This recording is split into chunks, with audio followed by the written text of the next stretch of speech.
Hakim Mahkamah Konstitusi Arief Hidayat menyebut anggapan bahwa Presiden boleh berkampanye merupakan justifikasi yang tidak dapat diterima oleh nalar yang sehat dan etika yang peka. Hal itu disampaikan Arief dalam dissenting opinion atau pendapat berbeda ihwal putusan sengketa terkait dengan pemilihan Presiden 2024 yang diajukan oleh kubu Anies Baswedan dan Muhaimin Iskandar. Dan memaknai penyelenggaraan pemilu serentak tahun 2024 yang secara umum amat berbeda dari penyelenggaraan pemilu pada tahun 99, 2004, 2009, dan 2014, serta 2019. Perbedaan ini terletak pada adanya dugaan intervensi kuat dari sentral cabang kekuasaan eksekutif yang cenderung dan secara jelas mendukung calon tertentu dengan segenap infrastruktur politiknya. Anggapan bahwa Presiden boleh berkampanye merupakan justifikasi yang tidak dapat diterima oleh nalar yang sehat dan etika yang peka. Memang desain politik Undang-Undang 7 2017 tentang pemilu yang membolehkan Presiden berkampanye memiliki cakupan ruang yang terbatas, yakni tak kala Presiden akan mencalonkan diri kembali dalam kontestasi pemilihan Presiden dan Wakil Presiden untuk kali kedua. Mengenai intervensi kekuasaan, tadi hakim bicara cukup banyak. Intervensi kekuasaan itu bisa diatur sedemikian rupa supaya tidak menimbulkan kesan menguntungkan paslon tertentu. Nah ini juga menurut saya penting karena cawe-cawenya Jokowi ya dan menteri-menteri kabinet Jokowi itu jelas ya menguntungkan paslon tertentu.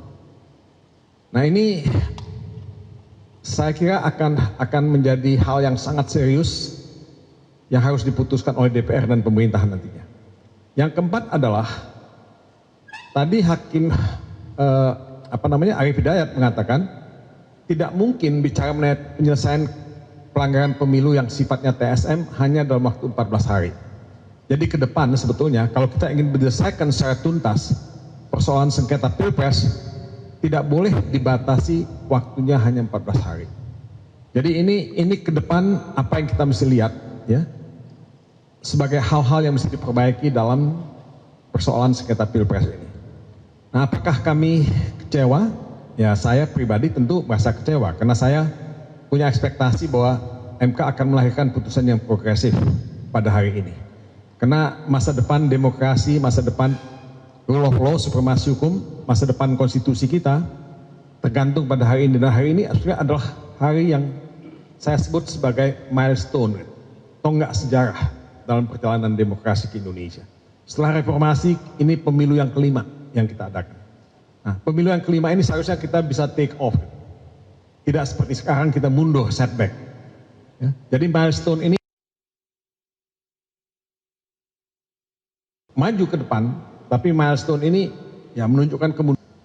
Nah, kita ini belum pernah melihat perjalanan sengketa Pilpres seperti sekarang, di mana perhatian publik begitu luas.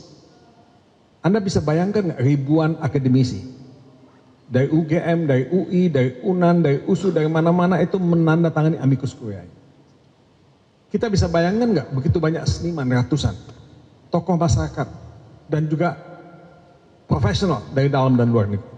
Nah, buat saya ini menunjukkan bahwa ada sesuatu yang mengganggu dan meresahkan publik. Bahwa demokrasi berada dalam kegelapan. Megawati Soekarno Putri punya modal sosial, punya modal politik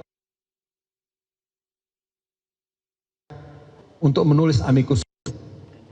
Dia seorang negarawan senior, satu-satunya sekarang. Nah, menurut saya ketika seorang Megawati turun gunung seperti ini, there is something wrong with the country. Ada yang salah dengan negara ini. Ada yang salah dengan demokrasi ini. Jadi Mahkamah Konstitusi seharusnya mempertimbangkan semua hal. Tidak bisa tidak. Tapi ya inilah yang terjadi. Ya, Mahkamah Konstitusi sudah membuat keputusan. Kita menghormati putusan Mahkamah Konstitusi, tapi jangan berasumsi bahwa persoalan demokrasi selesai dengan putusan Mahkamah Konstitusi. Persoalan demokrasi masih panjang, masih banyak, dan pekerjaan rumah kita masih banyak sekali. Ya, dan kita harus betul-betul menyatukan komitmen kita untuk memperbaiki demokrasi di negeri ini. Banyak perbaikan elektoral yang bisa dilakukan. Ya. Dan kita juga tadi mendengar dari Saudara Saldi bahwa pemilu itu mesti didasarkan pada kesetaraan, equality, ya, level playing field yang sama. Ini yang tidak terjadi sekarang ini. Jadi menurut saya ke depan juga ini akan jadi satu catatan yang sangat bagus, ya. Yang mudah-mudahan ya teman-teman dari partai-partai politik akan melakukan pekerjaan mereka, dan saya betul-betul berharap hak angket itu bisa dilaksanakan. Hak angket itu bisa dilaksanakan. Mungkin saya di sini dulu. Baik, terima kasih Pak Mahdir, dan silakan Pak Mahdir. Ya, terima kasih. Saya catatan sesudah apa yang disampaikan oleh Bang Mulya tadi, ada satu hal saya kira yang kita mesti lihat untuk kepentingan kita ke depan. Pertimbangan yang disampaikan oleh Pak Saldi, Ibu Eni, dan Pak Arif tadi adalah mengenai keadilan substantif. Ya. Jadi bukan hanya sekedar bicara tentang keadilan prosedural. Saya kira ketika bicara tentang keadilan substantif ini, sebenarnya ini terjadi di banyak negara yang melakukan pemilihan-pemilihan presiden, yang ketika pemilihan presiden itu diuji di Mahkamah Agung atau di Mahkamah Konstitusi, mereka memutuskan bagaimana prosedur dan substansi dari persoalan pemilihan itu selalu mendapat tempat yang diutamakan. Itu satu, karena bagaimanapun juga seperti dikemukakan tadi dalam dissenting itu, yang perlu juga mendapat perhatian dari kita adalah keadilan.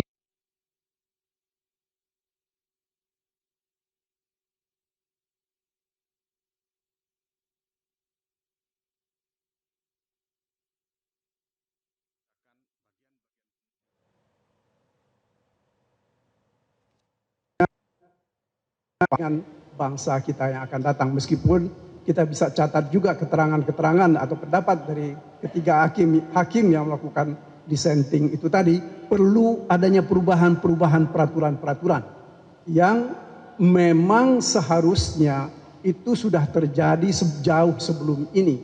Ya.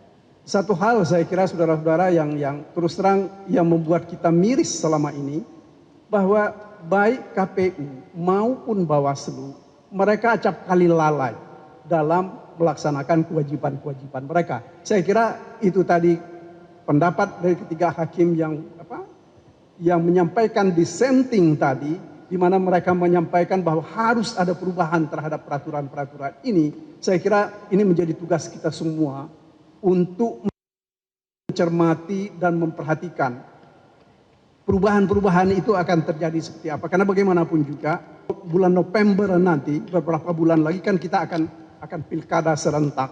Nah, kalau tidak ada perubahan peraturan, terus terang saya juga mempunyai kekhawatiran bahwa ini akan terus saja terjadi dan pasti akan merugikan kepentingan kita di masa yang akan datang. Saya kira itu tambahan dari saya, Pak Tommy. Makasih.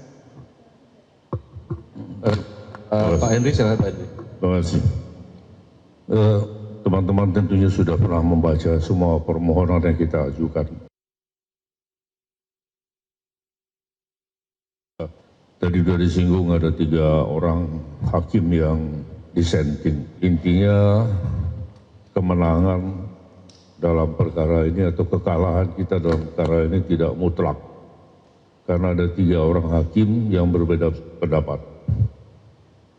Intinya dari 3 pendapat hakim yang dissenting itu sama persis dengan permohonan atau alasan-alasan yang kita kemukakan di dalam permohonan. Saya terus terang sampai ketika kita naik bus mau berangkat dari hotel menuju ke mahkamah,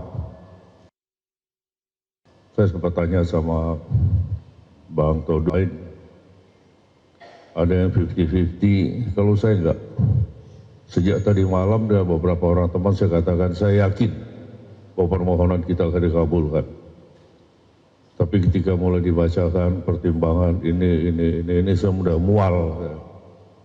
Tapi ternyata ada 3 orang anggota majelis yang mempunyai pendapat yang berbeda dan pendapatnya itu sama persis dengan yang kita dalilkan. Bahkan mereka menganggap apa yang kita dalilkan itu terbukti. Soal kecewa, ya kecewa, tapi hukumnya menyatakan demikian. Secara hukum, ya. Tapi apakah legitimate atau tidak, silahkan publik yang akan menilai. Itu aja tambahan dari saya. Terima kasih. Baik, silakan rekan-rekan media kalau ada yang mau bertanya atau